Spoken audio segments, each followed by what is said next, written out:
Assalamualaikum warahmatullahi wabarakatuh. Perkenalkan, saya Winda Desya Ramadhani dari Prodi Pendidikan Ekonomi A-Pagi akan mempresentasikan bab tentang riba dalam Islam untuk memenuhi mata kuliah Ekonomi Syariah yang Ibu Irfia Eriza MPD Ampung.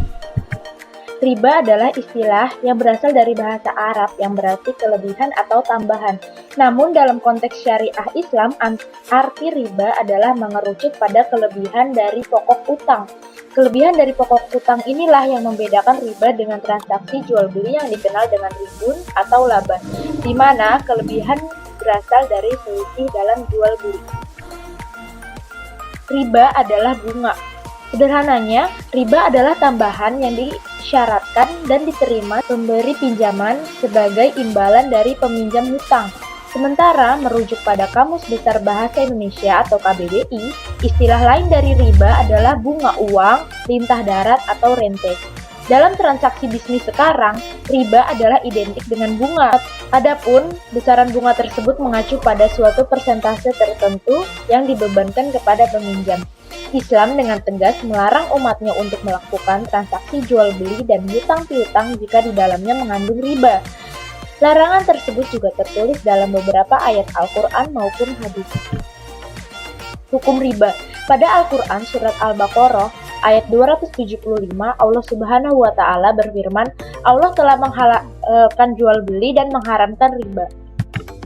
Dalam salah satu hadis Rasulullah Shallallahu Alaihi Wasallam bersabda dari Jabir radhiyallahu anha, ia berkata, Rasulullah Shallallahu Alaihi Wasallam telah melaknat orang-orang yang memakan riba, orang-orang yang menjadi wakilnya, yaitu orang yang memberi makan hasil riba, orang yang menuliskan, orang yang menyaksikan, dan selanjutnya Nabi bersabda, mereka itu semua sama saja. Jenis-jenis riba ada 5. Yang pertama adalah riba fadl, riba yat, riba nasiah, riba qard, dan riba jahiliyah. Yang pertama adalah riba fadl. Pada riba fadl, riba adalah kegiatan transaksi jual beli maupun pertukaran barang-barang yang menghasilkan riba, namun dengan jumlah atau takaran berbeda. Contohnya dari riba fadl ini adalah menukar uang satu lembar pecahan 100.000 dengan uang pecahan 10.000 berjumlah 11 lembar alias nilainya itu menjadi 110.000 sehingga ada kelebihan 10.000. Yang kedua adalah riba yat. Pada jenis ini riba adalah hasil transaksi jual beli dan juga penukaran barang yang menghasilkan riba maupun non-riba. Namun, waktu penerimaan serah terima kedua barang tersebut mengalami penundaan. Contoh dari riba yat adalah ketika seseorang membeli mobil secara tunai dihargai sebesar 100 juta. Namun seseorang memutuskan membelinya secara kredit, harganya tuh menjadi 120 juta. Yang ketiga adalah riba nasiah. Dalam nasiah, riba adalah kelebihan yang didapat dari proses transaksi jual beli dalam jangka waktu tertentu. Adapun transaksi tersebut menggunakan dua jenis barang yang sama, namun terdapat waktu penangguhan dalam pembayarannya.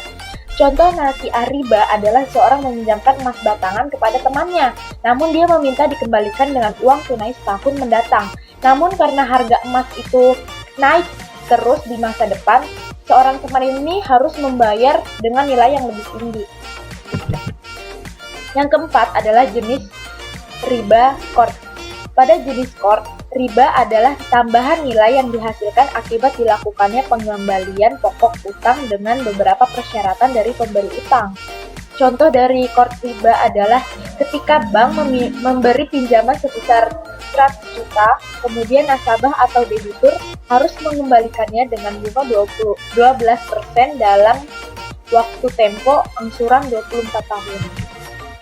Yang terakhir adalah riba jahiliyah. Dalam jahiliyah, riba adalah tambahan atau kelebihan jumlah pelunasan utang yang telah melebihi pokok pinjaman. Biasanya hal ini terjadi akibat peminjam tidak dapat membayarkan dengan tepat waktu sesuai waktu perjanjiannya.